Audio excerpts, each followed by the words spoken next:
Hello નમસ્કાર વિદ્યાર્થી મિત્રો, વેદ ડિજિટલ એજ્યુકેશનમાં આપનું હાર્દિક સ્વાગત છે। આજે આપણે ધોરણ 4 વિષય ગણિત ગમતમાં પાંચમું પ્રકરણ દુનિયા જોવાનો રસ્તો જેના ભાગ 1 ની આપણે સરળ સમજૂતી મેળવવાના છીએ। તો ખાસ વિદ્યાર્થી મિત્રો, ચેનલમાં નવા હોય તો ચેનલ સબસ્ક્રાઇબ કરી બાજુમાં આવેલા બેલ આઇકનને પ્રેસ કરો જેથી તમને અવનવા વિડીયોની માહિતી નોટિફિકેશન મળી શકે। વિડીયો લાઈક કરો, તમારા મિત્રો દોસ્તોને શેર કરો। તો પાંચમું ચેપ્ટર છે દુનિયા જોવાનો રસ્તો। તો એનો ભાગ 1 આપણે પહેલા જોઈ લઈએ, બરાબર। તો ગપ્પુની હવાઈ સફર। જો ગપ્પુ છે એ હવાની અંદર પોતે આગળ વધી રહ્યો છે, એટલે કે હવામાં ઉડી રહ્યો છે, એટલે હવાઈ સફર। તો ગપ્પુ એક નાનકડો બહાદુર ઉંદર હતો, જે વિદ્યાર્થી મિત્રો તમે આ ચિત્રમાં જોઈ શકો છો, બરાબર। બહાદુર તમારી જેમ। એક દિવસ તેણે જોયું કે બાળકો એક ગેસના મોટા ફુગ્ગાથી રમી રહ્યા હતા। જો એણે શું જોયું? એક દિવસ કે બાળકો છે એ આ ગેસથી ભરેલા મોટા ફુગ્ગા છે એનાથી રમી રહ્યા હતા। ફુગ્ગો ઊંચે ઉડીને છતને અડી ગયો। જો ઉપર જે છત છે એ છતને આ ફુગ્ગો શું થઈ ગયો? અડી ગયો। ગપ્પુ રોમાંચિત હતો। તેને એક વિચાર આવ્યો। જો ગપ્પુ કેવો હતો? રોમાંચિત, એટલે કે આશ્ચર્યચકિત પામ્યો હતો, એને આ નવીન લાગતું હતું। એને એક વિચાર આવ્યો। બીજા દિવસે જ્યારે બાળકો શાળાએ ગયા ત્યારે ગપ્પુ ફુગ્ગાની દોરી પર ચડી ગયો। જો બીજે દિવસે બાળકો બધા જે ફુગ્ગાથી રમતા હતા એ શાળાએ જતા રહ્યા, એટલે ગપ્પુ આ દોરી ઉપર ચડી ગયો। હવે તે પંખાના પાંખિયાને ઉપરથી જોઈ શકતો હતો। જો ગપ્પુ પેલા પંખાના પાંખિયાની નીચેથી જોતો હતો, હવે તે ઉપરથી જોઈ શકતો હતો। વિદ્યાર્થી મિત્રો, તમારે ધોરણ 4 ના તમામ વિષયના વિડીયો લેક્ચર જોતા હોય તો આપણી વેદ ડિજિટલ એજ્યુકેશન નામની જે એપ્લિકેશન છે, જે ગૂગલ પ્લે સ્ટોર કે જ્યાંથી તમે ગેમ ડાઉનલોડ કરો છો, ન ખ્યાલ આવે તો તમારા માતા પિતા કે કોઈની મદદ તમે લઈ શકો છો। તો એમાં બધા જ વિષયના પાઠ્યપુસ્તકના પ્રકરણની સમજૂતીના વિડીયો, સ્વાધ્યાય અભ્યાસ, મટીરિયલ, પરીક્ષા માટે ઉપયોગી અસાઇનમેન્ટ, પરીક્ષાના પેપરો, એકમ કસોટી, સ્વ અધ્યયન પોથી, બરાબર। ગેમ ડાઉનલોડ કરો, ત્યાં જઈને આપણી એપ્લિકેશન ડાઉનલોડ કરવાની છે। ઓપન કરશો એટલે આ પેજ ખુલે, એમાં તમારા મમ્મી અથવા પપ્પાના મોબાઈલ નંબર નાખવાના, સેન્ડ ઓટીપી કરશો એટલે 4 આંકડાનો ઓટીપી તમારે નાખવાનો છે। એટલે પેડ કોર્સમાં જુદા જુદા પેડ પ્લાન, એક્ઝામ પેપરમાં પેપરો અને 3 થી 12 માં 3 થી 12 ધોરણના વિડીયો, એટલે ખાસ તમારે સબસ્ક્રાઇબ એટલા માટે કરવાની, 12 ધોરણ સુધી ઉપયોગી છે, બરાબર। તમારું ધોરણ સિલેક્ટ કરી પાઠવાઇઝ વિડીયો જોઈ શકો છો, અથવા શાળા મિત્રમાં ધોરણમાં જઈ તમારું ધોરણ પસંદ કરી વિષય પ્રમાણે તમે પાઠવાઇઝ વેદ ડિજિટલના વિડીયો નિહાળી શકશો।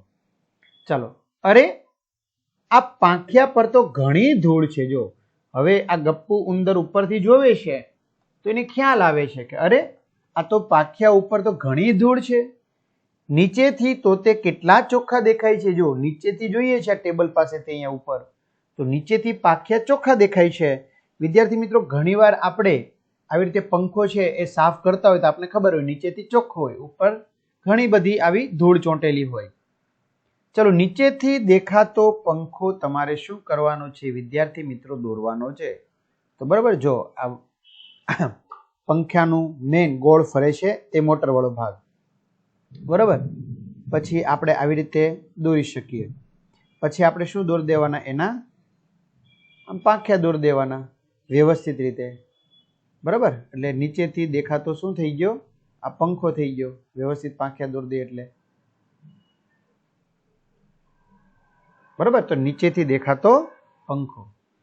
ગપ્પુએ નીચેથી જોયું તો તે પથારી, ખુરશી, એક ટેબલ પર પુસ્તકો તથા બીજા ટેબલ પર બોટલ, જગ અને ફળ વગેરે જોઈ શકતો હતો। જો ગપ્પુ એ નીચે જોયું તો હવે ગપ્પુ ક્યાં છે વિદ્યાર્થી મિત્રો? તો ફુગ્ગા ઉપર, એટલે કે છત પાસે ફુગ્ગો ચોંટેલો છે ત્યાં છે, એટલે ગપ્પુ ઉપર છે।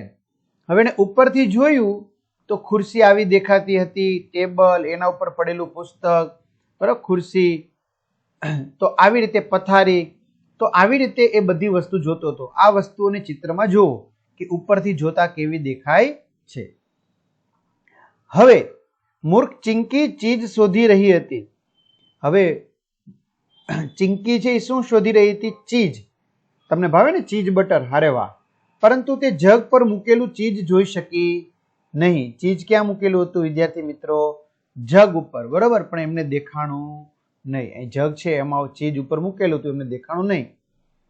હવે ચીઝ જગની ઉપર મૂકેલું છે એટલે ગપ્પુ છે એ ઉપરથી જોઈ શકતો હતો, પણ ચિંકી જોઈ શકતી હતી નહીં. આગળ, જ્યારે તમે વસ્તુઓને જુદા સ્થળ અને અંતરથી જુઓ છો ત્યારે કેવી જુદા આકારની દેખાય છે, બરાબર, એની તમે કલ્પના કરી શકો છો. શું તમે વિચારી શકશો કે શા માટે ગપ્પુ જગ પર પડેલું ચીજ જોઈ શકે છે પણ ચિંકી શા માટે જોઈ શકી નહીં? તો કે હા, ચીજ જગની ઉપર મૂકેલું હતું એટલે ગપ્પુ ફુગા સાથે છત ઉપર લટકેલો હતો, તેથી તે ઉપરથી જગ ઉપર, બરાબર, જગ ઉપર પડેલું જે ચીજ છે એ જોઈ શકતો હતો. જ્યારે ચિંકી ક્યાં હતી?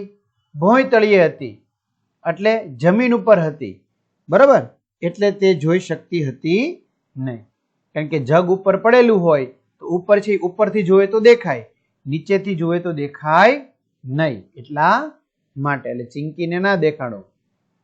આગળ, બરાબર ત્યારે જ જોરથી પવન આવ્યો જેથી ફુગ્ગો રૂમની બહાર ધકેલાયો. હવે મિત્રો એ સમયે બરાબર પવન આવ્યો અને આ ફુગ્ગો છે એ ઉડીને રૂમની બહાર જતો રહ્યો. હવે ફુગ્ગો ઊંચે ઉડ્યો અને ગપ્પુ ફુગા સાથે આકાશમાં જવા લાગ્યો. જો ફુગ્ગાને પકડ્યો હતો ગપ્પુએ, તો ફુગ્ગો ઊંચે ઉડવા લાગ્યો તો ગપ્પુ પણ ઊંચે ઉડવા લાગ્યો. તેણે જોયું તો તે પોતાનું ઘર જોઈ શકતો હતો. જો એને જોયું તો હવે તે પોતાનું ઘર છે એ ઉપરથી જોઈ શકતો હતો. વિદ્યાર્થી મિત્રો, આવી વસ્તુ તમે ગૂગલ મેપમાંથી પણ જોઈ શકશો.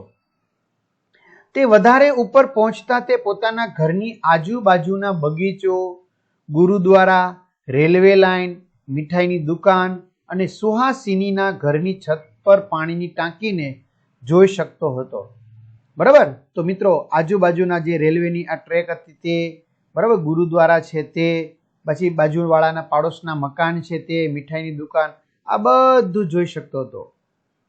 હવે હું કે છે, જ્યારે હું મારા ઘર ફરતે દોડું છું ત્યારે તે ખૂબ મોટું લાગે છે પણ અહીંથી ખૂબ નાનું. આવું કેમ? હવે શું કે છે કે હું મારા ઘરની અંદર દોડામ દોડી કરું છું, ઘરમાં દિવાલોમાં, તો ઘર બહુ મોટું લાગે છે, પણ હું જ્યારે આકાશમાં ઉપરથી જોઉં છું ત્યારે કેવું લાગે છે? નાનું. તો આવું કેમ?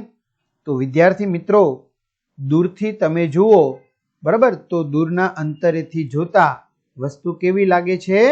નાની દેખાય છે, બરાબર. એટલે ગપ્પુ છે એ ઘરને ઊંચે હવામાંથી જોઈ રહ્યો હતો એટલે ઘર એને નાનું દેખાતું હતું, બરાબર. આ રીતે. ચલો, રેલવેના પાટા પર પેલું કોણ છે? તે પેલી જાડી મોન્ટી બિલાડી છે. શું કે છે? રેલવેના જે પાટા છે એ પાટા ઉપર કોણ છે? તો કે ઓલી મોન્ટી નામની જે જાડી બિલાડી છે એ છે. જો ગપ્પુને દેખાય છે. હા હા, અહીંથી તો તે મોટા સફેદ ઉંદર જેવી દેખાય છે. હા હા, અહીંથી તો કેવી દેખાય છે? તો મોટો સફેદ ઉંદર હોય એવી દેખાય છે, પણ છે કોણ? ઈ બિલાડી. એટલે છે મોટી બિલાડી પણ દેખાય છે કેવી? નાની અમથી. આ ગુરુદ્વારા જ હોવું જોઈએ કે જ્યાં અમરજીત દરરોજ જાય છે. શું કે છે? અમરજીત છે એ દરરોજ ત્યાં ગુરુદ્વારામાં બંદગી કરવા માટે જતા હોય, તો આ ગુરુદ્વારા જ હોવું જોઈએ, ત્યાં દરરોજ અમરજીત જાય છે. ખ્યાલ આવે છે? આ રીતે. યમ્મી મીઠાઈની દુકાન અહીં છે તે તો મને ખબર જ ન હતી. શું કે છે? યમ્મી મીઠાઈની દુકાન જે અહીંયા છે એ તો મને ખબર જ નહોતી, બરાબર. હવે મને ખબર પડી ગઈ છે ક્યાં છે. તો વિદ્યાર્થી મિત્રો, હવે તમારે શું કરવાનું છે? તમારો વર્ગખંડ ઉપરથી કેવો દેખાય છે એની તમારે કલ્પના કરવાની છે. એને દોરીને તેમાં પાટલીઓ, બ્લેકબોર્ડ, બારણા, બારીઓ વગેરેને દર્શાવતી શું કરો? નામ નિર્દેશિત કરો, નિશાની કરો. તો ચાલો જોઈએ. તો વિદ્યાર્થી મિત્રો, આપણો ક્લાસ દોર્યો છે. જો અહીંયા બારણું છે તો ત્યાંથી એન્ટર થવાય, બરાબર. આ મેજ છે, ટેબલ, આ ખુરશી છે બેસવા માટે શિક્ષકને, અહીંયા બ્લેકબોર્ડ છે અને સામે બેન્ચીસ છે. હવે તમારે બે બાજુ બેન્ચીસ વધારવી હોય તો વધારી શકશો, બરાબર. અને હા, અને આ સાથે સાથે આ બીજું શું છે? તો કે બારી પણ આપણે અહીંયા દર્શાવવામાં આવેલી છે. શું દર્શાવવામાં આવેલી છે? બારી છે એ પણ અહીંયા દર્શાવવામાં આવેલી છે. તો અહીંયા મિત્રો બારી પણ તમે દર્શાવી શકો છો. બરાબર. હવે તમારે વધારે બે બાજુ બેન્ચીસ ઉમેરવી તો ઉમેરી શકશો તમારી રીતે. ચાલો. ફુગ્ગો વધુ ને વધુ ઉપર જઈ રહ્યો હતો. ગપ્પુને નવાઈ લાગતી હતી કે દુનિયા તો કેટલી મોટી છે. હવે તે ઘણા બધા ઘર, શેરીઓ, રસ્તાઓ અને બસ જોઈ શકતો હતો. જો ઘણા બધા ઘર, શેરીઓ અને રસ્તાઓ છે તે જોઈ શકતો હતો. અરે વાહ, પેલી ટ્રેન અહીંથી લાંબા ખોખા જેવી દેખાય છે. શું કહે છે? પેલી ટ્રેન છે એ કેવી દેખાય છે? લાંબા ખોખા જેવી દેખાય છે. આ બધી મોટર અને બસ અહીંથી ખૂબ નાની દેખાય છે. શું કહે છે? મોટર છે, બસ છે, એ બધી કેવી દેખાય છે? નાની. જાણે કે રમકડા અને લોકો કીડીઓ જેવડા. જો આ બસ છે, મોટર છે, એ રમકડાની હોય એવું લાગે છે અને લોકો કીડીઓ જેવા હોય એવું લાગે છે. એટલે મોટેથી મીન્સ કે દૂરથી જોતા મિત્રો વસ્તુ કેવી લાગે છે? મોટી હોય છતાં નાની લાગે છે. અચાનક મોટો અવાજ થયો, ફટ. શું કે છે? અચાનક જ મોટો અવાજ થયો, ફટ. ફુગ્ગો ફૂટી ગયો અને નીચે નીચે આવવા લાગ્યો. શું કે છે? અચાનક અવાજ થયો, ફટ, એટલે કે ફુગ્ગો ફૂટી ગયો અને નીચે નીચે ધીમે ધીમે આવવા લાગ્યો અને દરેક વસ્તુ મોટી મોટી દેખાવા લાગી. બરાબર. જેમ જેમ ઉપર જતો એમ વસ્તુ નાની દેખાતી હતી. જેમ જેમ નીચે આવતો ગયો એમ વસ્તુ કેવી દેખાવા લાગી? મોટી દેખાવા લાગી. ધડામ કરતો ગપ્પુ રેલવેના પાટા ઉપર પડ્યો. શું કે છે? ધડામ કરતો ક્યાં પડ્યો? રેલવેના પાટા ઉપર. તે અને બીજા ઉંદરો પોતાની પાછળ દોડી રહેલી ઘાતકી મોન્ટીથી પોતાની જાતને બચાવવા રેલવેના પાટા પર દોડવા માંડ્યા. શું કે છે? તે એટલે કોણ? તો કે આ ગપ્પુ. અને બીજા બધા ઉંદરો તેની પાછળ કોણ દોડી રહી હતી? આ ઘાતકી એટલે કે બિલાડી. કારણ કે બિલાડી છે એ ઉંદરને ખાઈ જાય એટલે મોન્ટીથી પોતાની જાતને બચાવવા માટે રેલવેના પાટા પર દોડવા માંડ્યા. જ્યારે ગપ્પુએ ઉપરથી રેલવેના પાટાને જોયા હતા ત્યારે તે આવા દેખાતા હતા. જો ઉપરથી એને રેલવેના પાટાને જોયા ત્યારે આવા દેખાતા હતા. પણ જ્યારે તેણે તે પાટા ઉપર પડ્યો ત્યારે રેલવેના પાટા આવા દેખાતા હતા. જો ત્યારે રેલવેના પાટા આવા છે. સામેથી જોયા તો રેલવેના પાટા આવા છે અને ઉપરથી જોયા તો રેલવેના પાટા આ રીતે દેખાતા હતા. અને હવે સામેથી જોયા એને, બરાબર, તો આ રીતે દેખાતા હતા. અરે, વસ્તુઓને જ્યારે ઉપરથી અને બાજુમાંથી જુઓ છો ત્યારે તે જુદા પ્રકારની દેખાય છે. જો હવે સામેથી એટલે કે બાજુએથી જોયું ત્યારે આ રીતે રેલવેના પાટા દેખાય છે અને ઉપરથી જોયું ત્યારે આ રીતે રેલવેના પાટા દેખાય છે. તો વિદ્યાર્થી મિત્રો, જ્યારે કોઈ પણ વસ્તુને તમે સામેથી જુઓ કે બાજુએથી જુઓ કે ઉપરથી જુઓ, બરાબર, એટલે તમને જુદા જુદા આકારની જોવા મળે છે. દાખલા તરીકે આ ચિત્ર જોઈને ચર્ચા કરો કે શા માટે વસ્તુઓ આ છેડેથી મોટી અને પહોળી જ્યારે સામેના છેડેથી વસ્તુ નાની અને સાંકડી છે. જો રેલવેનો પાટો છે એ અહીં કેવો દેખાય છે? મોટો દેખાય છે. સામેના છેડેથી કેવો દેખાય છે? એકદમ સાંકડો દેખાય છે. તો આવું કેમ? આ મીણબત્તી છે તો અહીંથી બે મીણબત્તી વચ્ચે અંતર વધુ છે, અહીં બે મીણબત્તી વચ્ચે અંતર ઓછું છે. તો આવું કેમ? તો વિદ્યાર્થી મિત્રો, પરિપ્રેક્ષ્ય વિકૃતિને કારણે વસ્તુનો જે છેડો આપણી નજીક હોય તો એ મોટો અને પહોળો દેખાય છે અને જે છેડો આપણાથી દૂર હોય એટલે નાનો અને સાંકડો દેખાય છે. એક જ સ્થિતિના બે દેખાવોને સરખાવો. એક જ સ્થિતિના હોવા જોઈએ. તો આ યોગા કરતી છોકરીની ઉપરથી દેખાતી સ્થિતિ છે. જો ઉપરથી જોયેલી સ્થિતિ છે. તો નીચેના ચિત્રોમાંથી બાજુના ચિત્ર સાથે બંધ બેસતું એક ચિત્ર ગોતવાનું છે તમારે. ચાલો, તો આમાંથી તમારે ગોતવાનું છે વિદ્યાર્થી મિત્રો. તો કયું ચિત્ર બંધ બેસતું છે? તો પહેલી વાત તો છે એ છે કે અહીં આ વ્યક્તિનો જમણો હાથ છે. બરાબર. તો વિદ્યાર્થી મિત્રો, જમણો હાથ આ બે આકૃતિમાં છે. આમાં જો ડાબો હાથ ઉપરની તરફ છે, અહીંયા ડાબો હાથ ઉપરની તરફ છે. બરાબર, એટલે બે ખોટું.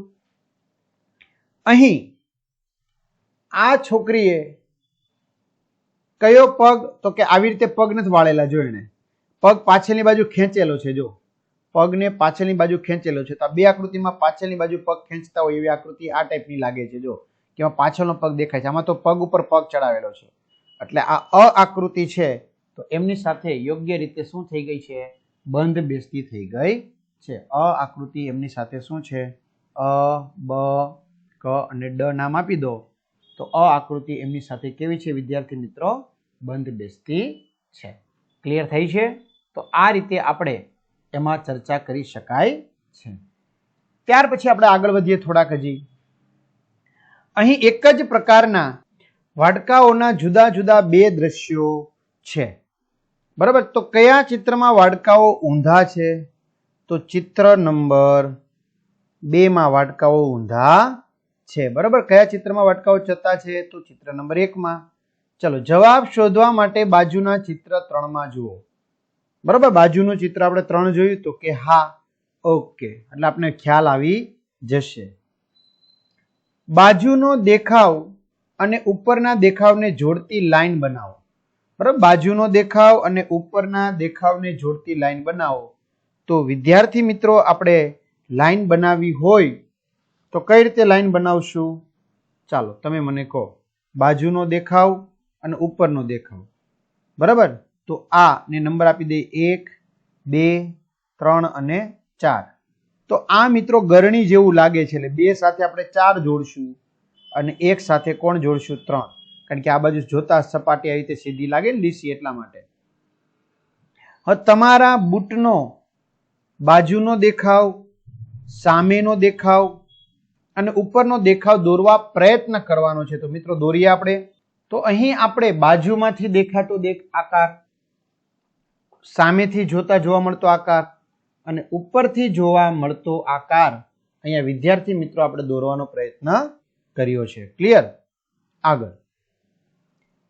ગપ્પુના ઘર પાછળનો બગીચો છે. તો તમને ગપ્પુના ઘર પાછળનો બગીચો યાદ છે? હા, અહીં તે બગીચાનું મોટું ચિત્ર છે.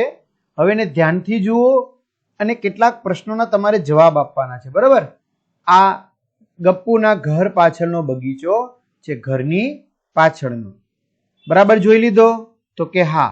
જો અહીંયા પ્રવેશવા માટેનું દ્વાર ડી, આ એ, આ સી અને અહીં બી છે. તો મીઠાઈની દુકાનની નજીકના દરવાજા ઉપર નિશાની કરો. તો મીઠાઈની નજીકનો દુકાનનો દરવાજો. તો વિદ્યાર્થી મિત્રો આ મીઠાઈની નજીકની દુકાનનો દરવાજો કોણ થશે? એ. બરાબર, તો આ એ ઉપર ટીક કરવાનું છે આપણે આમાં. ગપ્પુના ઘરની નજીકનો દરવાજો કયો? તો ગપ્પુના ઘરની નજીકનો દરવાજો સી છે. જો તમે બી દરવાજેથી અંદર પ્રવેશો છો તો લીલો બાકડો તમારી કઈ તરફ હશે? તો ચાલો બી દરવાજેથી આપણે અંદર પ્રવેશ્યા તો લીલો બાકડો આપણી કઈ બાજુ હશે? ડાબી બાજુ હશે. કઈ બાજુ હશે? ડાબી બાજુ. જ્યારે સુહાસિની બગીચામાં પ્રવેશી ત્યારે ફૂલનો ક્યારો તેની જમણી તરફ હતો તો તે કયા દરવાજાથી પ્રવેશી હશે? ચાલો, ફૂલનો ક્યારો એને કઈ બાજુ હતો? તો કે જમણી બાજુ હતો. તો વિદ્યાર્થી મિત્રો એ ડી દરવાજેથી પ્રવેશી.